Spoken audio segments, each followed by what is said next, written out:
I think Brokeback is Brokeback. It's abstract idea. I like the taste of that sound, Brokeback Mountain.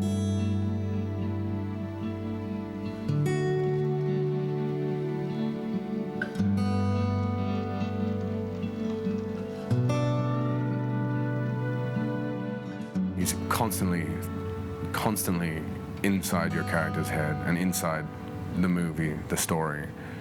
It consumes him. What Ang is doing with it is very, it seems almost quiet in a way. It's very dynamic, very dramatic. You trust him completely, and so anything he tells you, you don't argue because you know he's right. Back in '63.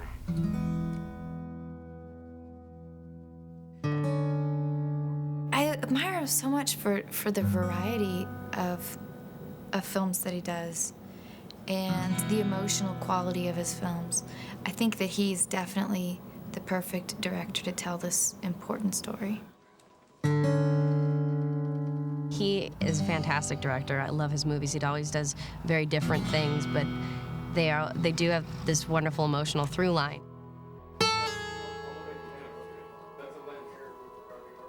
It needed to find that person who was going to make it into the kind of like take it to a metaphysical level rather than just play it on just this is a story about two gay cowboys.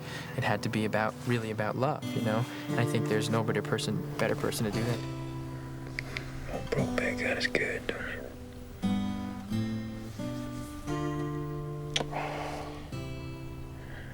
What are we gonna do now? I doubt there's nothing we can do. Ang was always the right person to write this movie. From the minute I read the screenplay, Ang was the guy. It just happened that I was so beat up from production for the past 10, 15 years. Physically, I was kind of recovering from making all those big movies. At the end of that, I thought I would either retire or take a very long break, at least for a year. And one day I asked, what happened with Brokeback Mountain? Have you made it yet? I was glad that nobody ever made that movie, and it still was available at that time. So before I know I could physically do it, I jumped on right away. Historically, Ang's movies have had a wide scope and a very narrow scope at the same time. You know, you've got Crouching Tiger that takes place over a vast landscape, but the stories are very intimate. The Ice Storm is the vast landscape of suburbia, and his sense of emotion, his intuitiveness about that, I think it makes him very good. The characters of Brokeback Mountain are very similar to the characters from Crouching Tiger, Hidden Dragon. They are in an impossible place, but they have to be in that place. They have to live in that place to the fullest of their ability.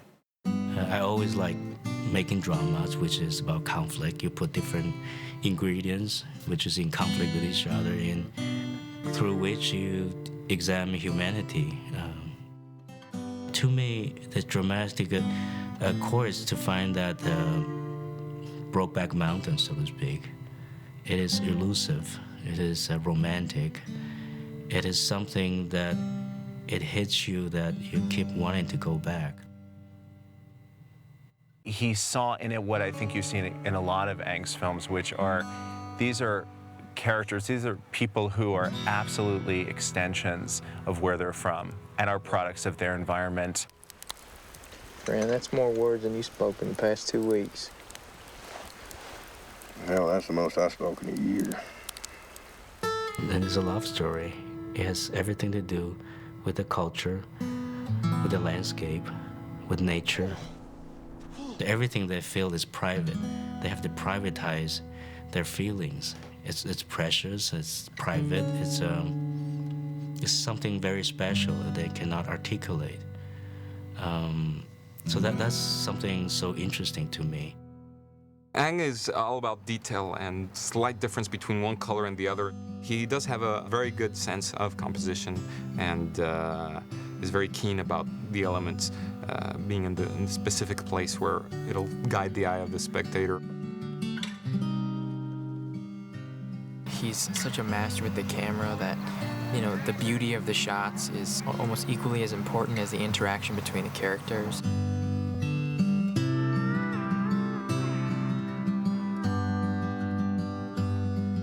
It's been very exciting to see it come to the screen and how he's been capturing it and visually what he's brought to the piece.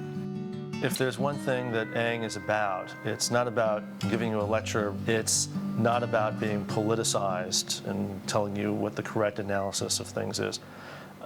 The one thing he's about is emotion. He understands the emotions so completely of the characters that he transmits it through sort of physical means. He's able to let me know exactly what it is he's looking for by using few words and a great deal of emotion somehow. He emotes, in other words, what it is that he wants. He really does most of his work with the casting. And it's the old saying, acting world, that casting is pretty much 90% of it.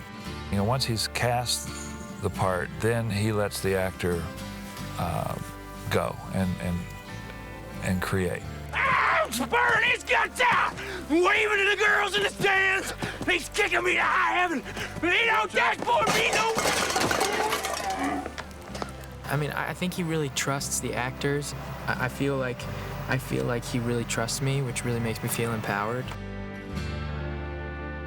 You know that if he says he has a shot, you know he has the shot, and it's probably going to be some of the best work you've ever done.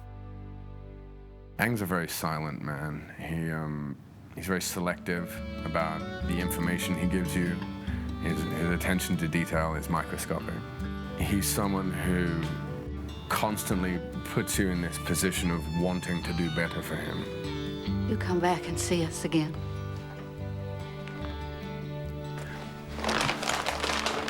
So in my midlife, I did come back and try to relearn how to make movies, enjoy making them, just find my love for filmmaking, feel healthy. It's like a healing process. So I did find that love.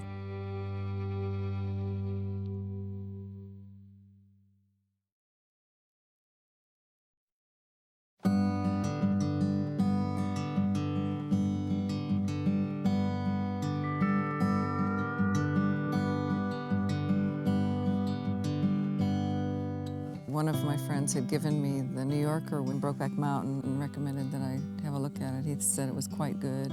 About 2/3 of the way through, I began to sob, and I sobbed all the way to the end. It was so affecting. It really is I think, a kind of gut punch. You know, it just goes right to you, and it doesn't let you go. Diana read the story in the New Yorker, like many other people, and insisted that I read it. I can't write short fiction, and I rarely read short fiction. But I did it, I read it, and I recognized, and my first reaction actually was I wish I had written it, because it's been laying there in the West for a long, long time. Attraction between cowboys. I said, well, what do you think would make a good screenplay? And he said, I think it might. And I said, well, why don't we write Annie a letter? And he said, okay. So that was pretty much how it started. I was in a gym and I was doing a treadmill and I was looking for something to read, and this was about, gosh, 6, 7 years ago, and saw a copy of the New Yorker magazine and opened it up and there's a story. And I just started reading it. Annie Proulx is a fabulous writer, and I couldn't finish the story during the exercise, so I swiped the magazine, took it home, and finished it. I heard that Larry McMurtry and Diana were writing it, and I thought, when I read it, I thought that'd be perfect for something for them to write.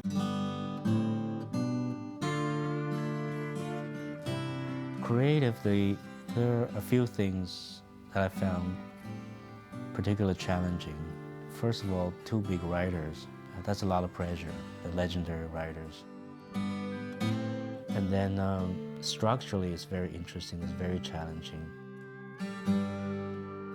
It is an epic short story because the story covers a big territory, but it's a 30 pages short story.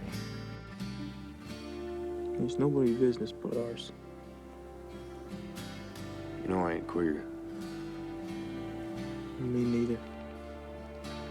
When you take that short story and try to say, how do we make it into a feature film, It's not simply that you just add on extra scenes and somehow you get to the magical feature film length. You have to take a short story and make it novelistic. And that process proved to be incredibly detailed.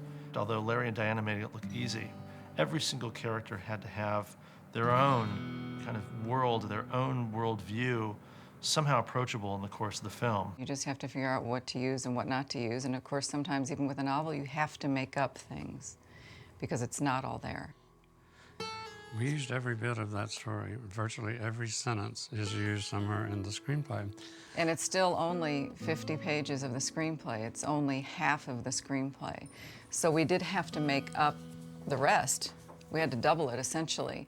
But Annie's story, the blueprint was really there, so we could take a single sentence and just go. And make a domestic scene of it, because what we added essentially was fleshing out the domestic life of the two guys, their marriages, their children, their troubles, etc. The domesticity was suggested. The problems in it were suggested, but we fleshed it out. This is my house, this is my child, and you are my guest. You sit down before I knock your ignorant ass into next week. And the process, I mean, I think Larry and I complement one another.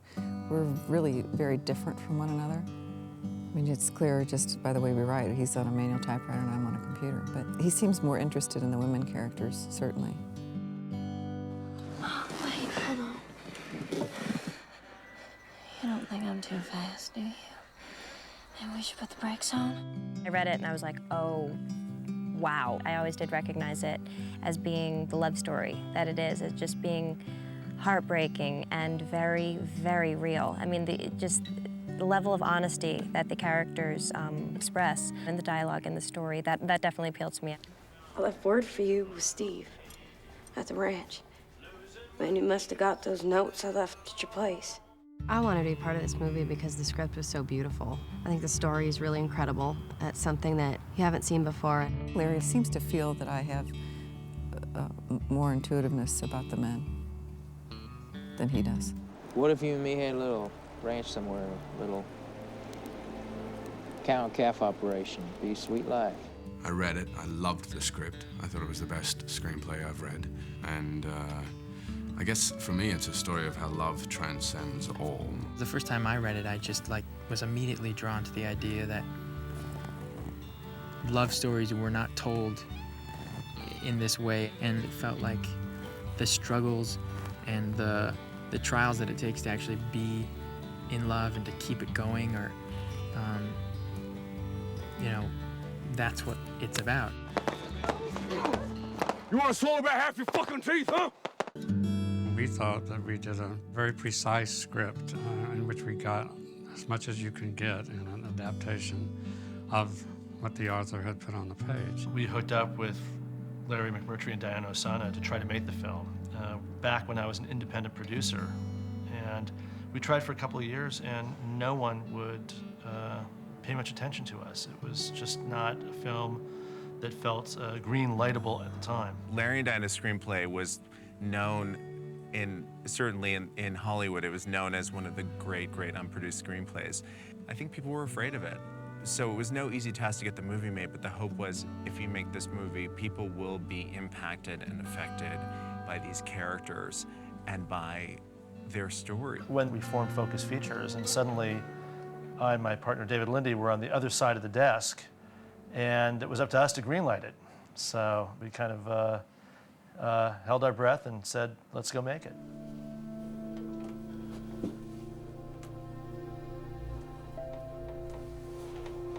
After the short story, I got the chance to read the screenplay, and it stayed with me. I started thinking about making the movie right away. I just know in the bottom of my heart, if I let this thing go, I regret for the rest of my life. You ever rodeo? You know, I mean, once in a while, when I got the entry fee in my pocket. Yeah. Well, you from ranch people? Yeah, I was. It's framed by the West, i.e. it can be called a Western. I don't really think of it as a Western. I think of it as a drama. not so much the movie genre Western, which is a fictionalized environment. It's not the gunslingers, but more of a Annie Proulx, Larry McMurtry kind of territory, realistic Western, rural life in west of America. The West is rich in character and experience. It's a very real, gritty, raw. We like that. We like the reality of it. It's a film that pays very careful attention to the specificity of the American West as it really was and still is from the 1960s on through today. Larry McMurtry and Diana Ossana and Annie Proulx are enormously dedicated to the idea of paying attention to the smallest piece of verisimilitude they can find to give the story the depth and the grain of reality that it needs. Larry McMurtry once wrote to me and warned me about the nonverbal culture in America. He said some ways it's harder to do than verbal culture. The wedding will be June 5th at the Methodist Church. Jenny will be singing, and Monroe's going to cater the reception. It's a laconic culture, you know. People, of course, there are people who babble in any culture, but by and large, cowboys are laconic. They don't say much. They're alone a lot.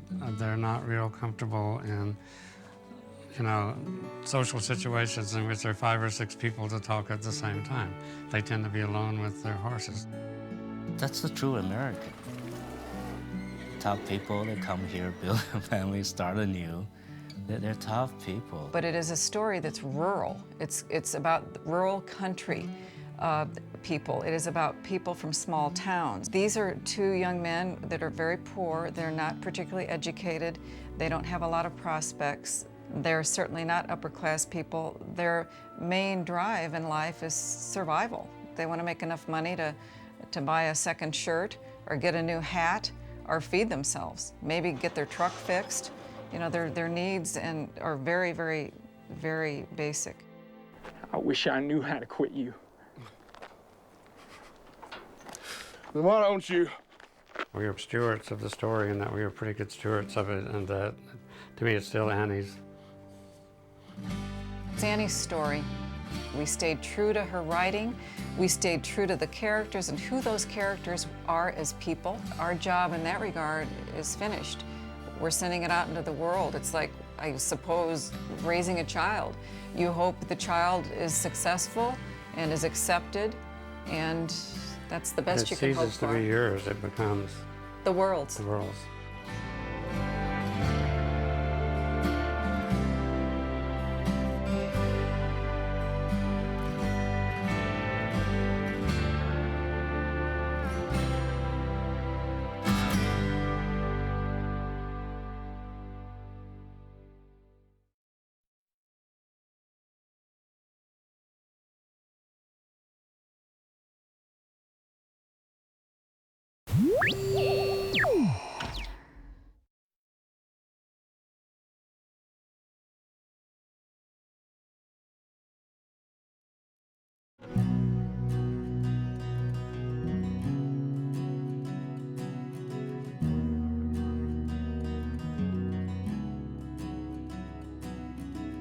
Ang is a gentleman that likes to shoot who he casts. So when he casts an actor, he likes to see the actor. But we make it in the comfort level for the actor to do, and we work the actors and get their involvement in it. This particular production, definitely the talent on this show is doing the action. There's a couple of situations where we do have some doubles working for them, but generally speaking, or all of our talent that's involved definitely are into it.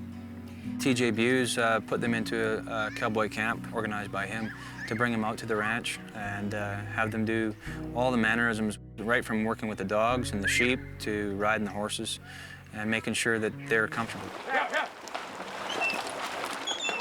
Only had 1 day with Heath, but he's pretty handy and already he's worked on some horse shows, so I don't worry about him too much.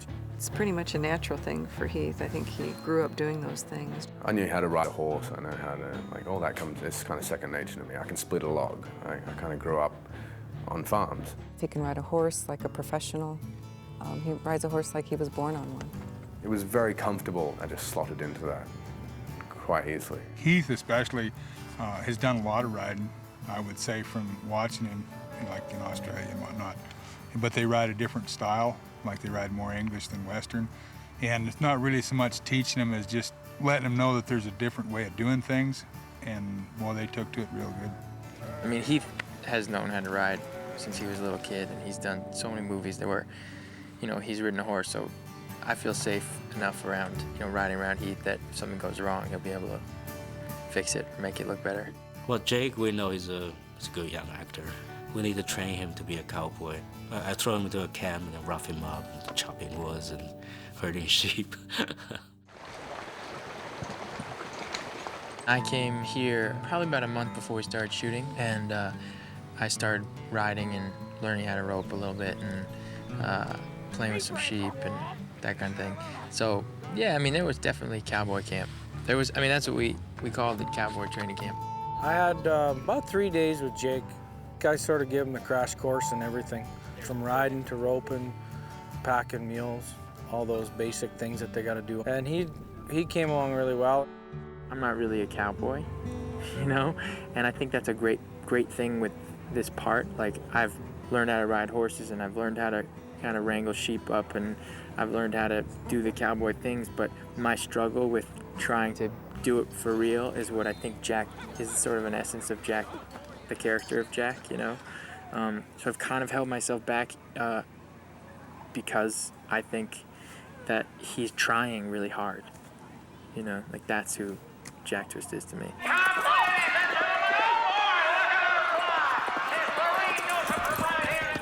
Anne Hathaway came out to the ranch as well and did a lot of riding and some barrel racing to get her worked up to her sequence. And she come already to this production with experience. I'd been on a horse before, and I'd learned to fake it on film, but I didn't really want to do that for this one. I wanted to get in there and do it, so I took riding lessons, but ultimately, barrel racing is very different than fun, gentle lopes around Central Park. But I still give myself credit, I can learn, because Skylar, my stunt double, she's been doing it since she was like 4. Anne's double is ranked number 6 in the world right now for high school rodeo, for barrel racing. So she had a head start. I'll catch up. I will.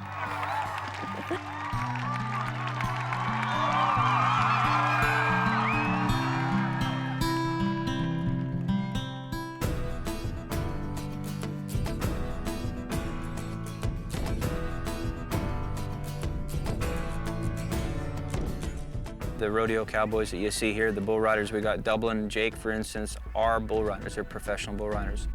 What we've done here, we've established Jake getting on a bull. We've handpicked our bull that I feel comfortable Jake getting down on. We've taught him how to work with his rope, put his hand in, basically get ready, then put the double in. And we got 2 different doubles. We bucked the doubles, and tonight we're gonna buck those doubles here. Let's go, man.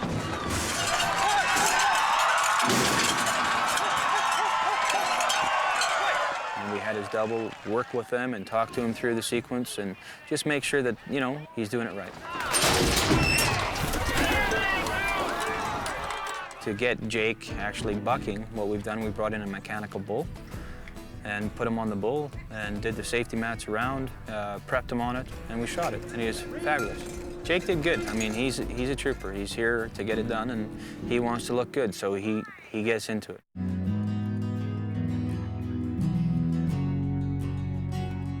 If an actor has the natural ability of what they have to do within the script, it brings so much more to the screen. To anybody that wants to utilize Heath, Jake, and Anne in the future, they definitely have a lot of talent to offer.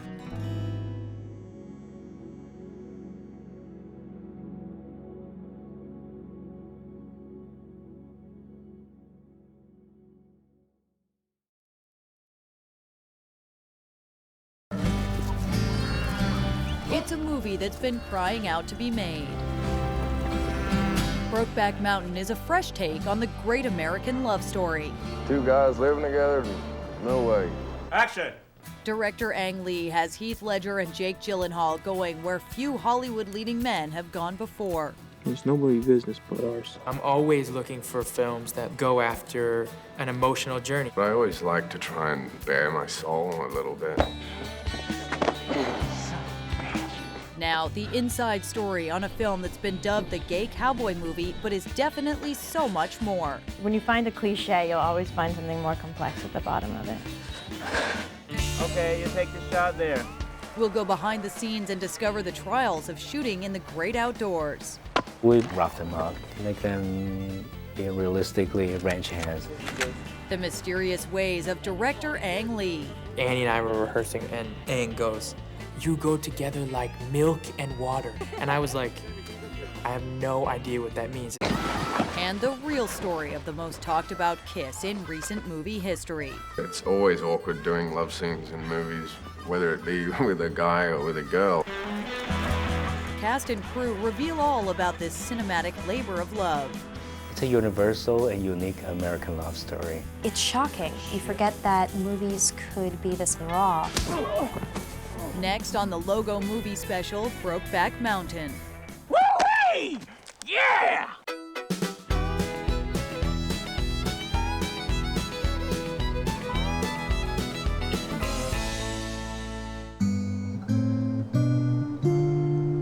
It's easily one of the most highly anticipated films of 2005. Brokeback Mountain is an epic American love story, told with stunning cinematography and what may very well be career-defining performances. Oscar-winning director Ang Lee's latest masterpiece was based on the short story by Pulitzer Prize winner Annie Proulx, a heartbreaking tale of impossible love. One of the things we said from the very beginning was we're not going to make a movie which shies away from what this movie is about, which is, at its heart and soul, a love affair between two men. Jack twist. Yes. The film begins in 1963 and follows the complex romance between a Wyoming ranch hand and a Texas rodeo cowboy played by Heath Ledger and Jake Gyllenhaal. Two young guys meet on the job.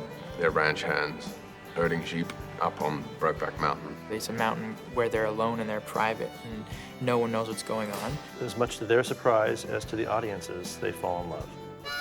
You run them sheep off again if you don't quiet down.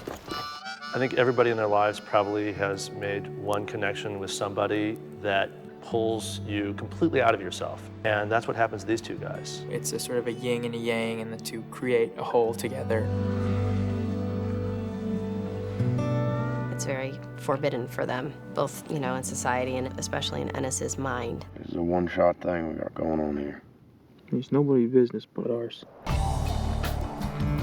They push each other's buttons a lot. Shit. But they also understand each other in a way that they've never experienced with anyone else. Well, I guess I'll see you around, huh? Okay. And at the end of the summer, they leave each other, each go off and get married. I now pronounce you man and wife. They each have families, children, wives. Jack fucking twist. 5 years later, they meet again, and the love is even more intense. And they begin a 20-year affair, which they keep hidden from everyone. Ennis Delmar, played by Heath Ledger.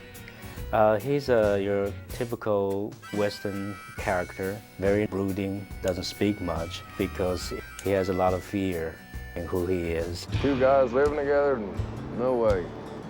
He was battling the beliefs of his father and how that inhibits him from expressing or loving. Ennis is somebody that keeps his feelings so trapped and pushed down that it's almost like when he talks, the words are punching themselves out of his mouth. We can get together once in a while, way the hell out in the middle of nowhere, but once in a while.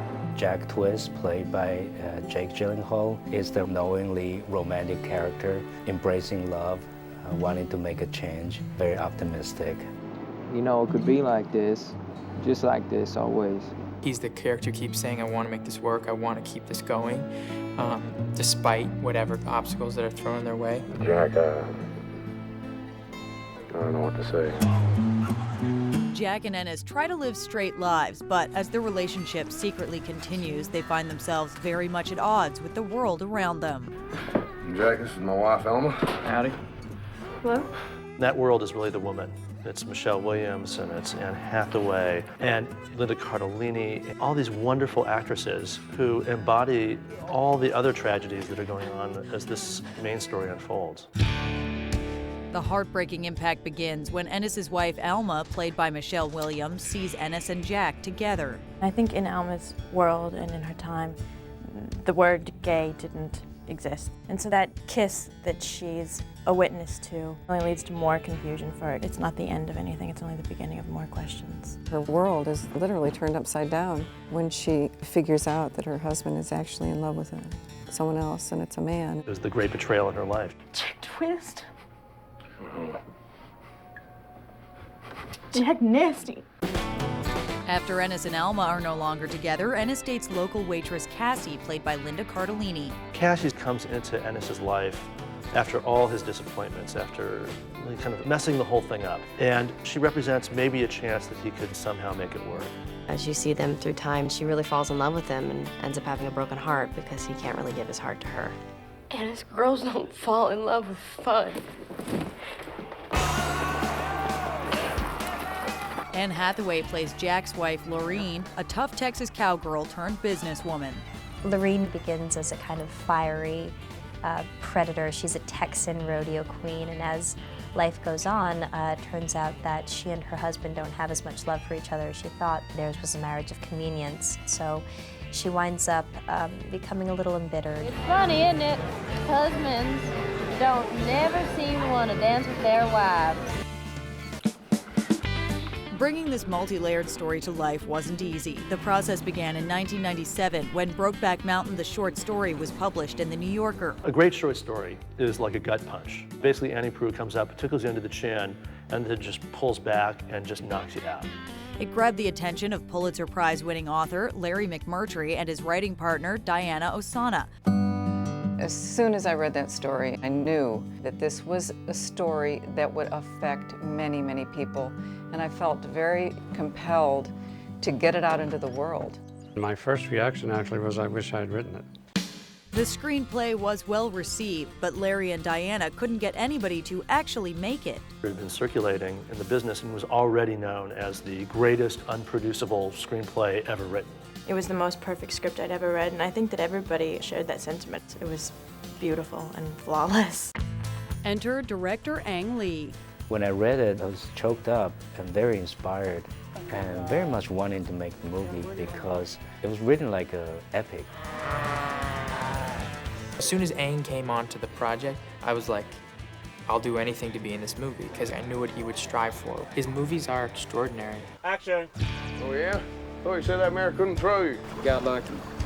Larry and I had envisioned Heath in the role of Ennis for several years. The level of complexities within the character of Ennis were irresistible. I knew that in order to portray Ennis Del Mar, I would have to mature as an actor and mature as a person. For the guys, it's basically I didn't audition them. I know their work. I know they're fine actors. It's not a hard decision, very quick decision. After 7 years of struggle and false starts, Brokeback Mountain had its cast in place and was much closer to becoming a reality. I was very excited by the prospect of something like this entering the mainstream, especially with Jake and Heath attached to it. I think mainly the anxieties were living up to the beauty of the story. It was a perfect script and a perfect director attached to it, and I didn't want to be the one to screw it up.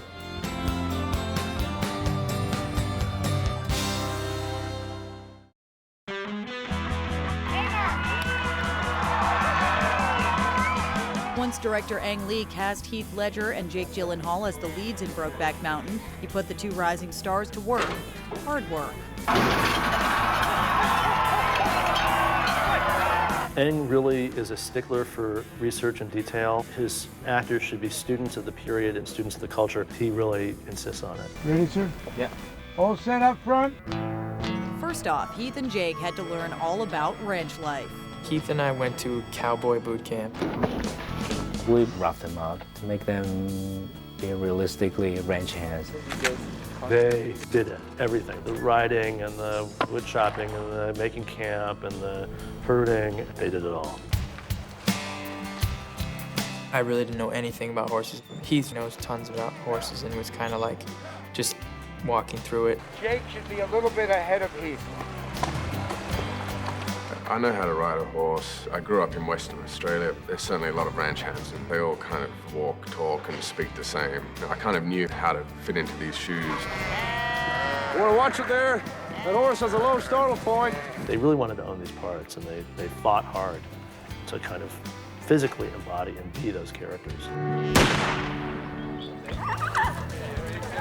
The men weren't the only ones who got in touch with their rustic sides. I prepared for Lorene by taking horseback riding lessons. I actually trained for 2 months before I got onto set. If I do say so myself, I got good. There it goes, good. Nice. I flew into Billings, Montana, and met the dialect coach there, Joy. Text to say thank you, K-E-W-Q.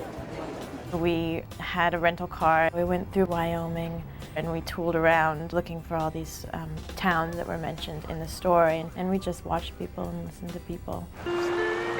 While the actors were becoming one with the land, the crew scouted locations to capture the feel of Wyoming cowboy country. Usually I fashion my movie in my head while I was doing location scouting. Start imagining your scenes, and gradually you start to see the movie. We wanted to avoid the notion of the quaint Western town. These were economically depressed towns that these characters inhabited, and we wanted to express that in the locations and in the sets, and contrast that to the freedom of the mountains. Cast and crew headed north of the border to Calgary to begin making Aang's vision come to life. Hold it there. Okay, you take the shot there. Aang is a beautiful, beautiful person, a complex, quiet, mysterious character. There's a real benevolence in the way he makes his movies. So you think that the people would be elderly or more righteously looking? He once said that he's more comfortable in the lives he's portraying, the stories he's telling, than in his own. And you really feel that in the level of investigation he takes into his projects. Action! Ang Lee is great at getting these performances, I think, because he's so specific. Playback, please. Checking the gate. He doesn't say too much, but when he does, it's somewhat kind of poetic and profound. I'm sort of a non-verbal communicator. I remember him holding my hand a lot, or looking in my eyes and sort of making faces, but there weren't really a lot of words exchanged. Annie and I were rehearsing for one of our scenes together, and Aang goes, you know, you go together like milk and water. Annie was like, oh yeah, beautiful, totally, totally. And I was like, what does that mean? I have no idea what that means. Woo-wee! Yeah! Aang drew riveting performances out of his cast. It didn't hurt that no matter which actors happened to be on set that day, they were all talented rising stars. It was wonderful working with Jake. There's no competition in him. He's there to help everyone around him make a good movie. He's the kind of guy who wears his heart on his shoulder, you know. He's very quiet and really sensitive in a lot of ways. I figured I could drop the girls off with you. Michelle is an incredible actor. Incredibly professional, incredibly focused and deep. We really enjoyed working with each other, obviously. Keith took care of not only himself, but everybody around him, making sure that everybody had a creative environment to work in. I ain't afraid. Jake Gyllenhaal's an actor's actor. When you act with him, he really is there to help you and catch you and push you when you need to be pushed. It was like a partnership. She was a great teammate, like a totally great teammate. Although they all made it look easy, the Brokeback team had to deal with some challenging obstacles. Watch your lens there, guys. I mean, we shot at like the highest point in Alberta. I guess it's easier for the actors because we just sit around in chairs. I'm sure it was really tough for the crew lugging all the equipment and stuff. We spent a lot of time waiting, you know, sitting there alone. I think it really helped the movie and helped the performances. While Heath and Jake were totally professional, there were some actors on set who just wouldn't cooperate. Camera in there, please. Shape is the biggest problem, and the Canadian government was very strict about where we can put sheep, and it's a big job to schlep up there. I love the sheep. The sheep were great. Stupidest animals. So dumb. I mean, it was really kind of amazing how you feel all powerful when you like stretch your arms out and they like are terrified. While Jake was off scaring the sheep, Heath had issues with a baby bear who just couldn't stay in the moment. There's a scene where I come riding around on the horse, and There's a little baby black bear sitting in the middle of the creek, and it's supposed to like go and kind of roar, and it would just sit there and lick its lips. It wasn't easy, but Aang's cast and crew managed to survive the pesky animals, the uphill climbs, and the boredom.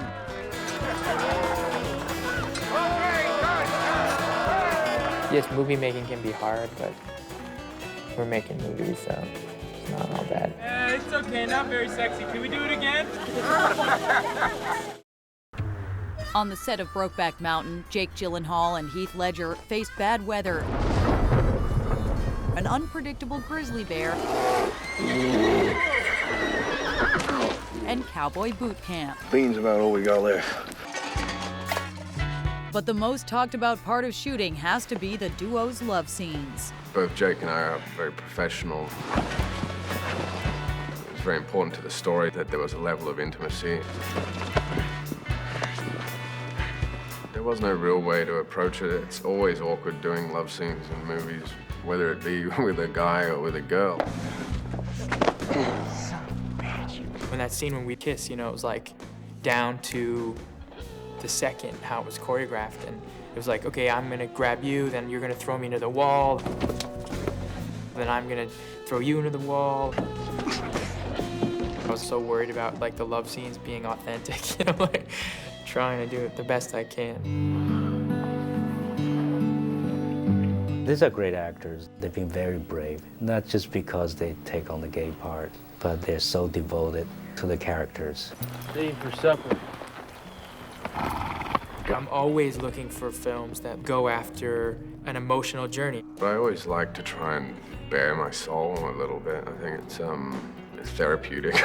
I'm really proud to be a part of a movie like this.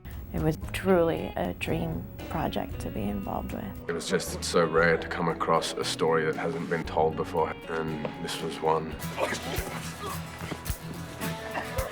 It's a universal and unique American love story. You're not thinking about if it was a gay relationship or a straight relationship. You're really thinking about a heartbreaking situation. With this movie, I think Aang puts his audience in a kind of Muhammad Ali rope-a-dope.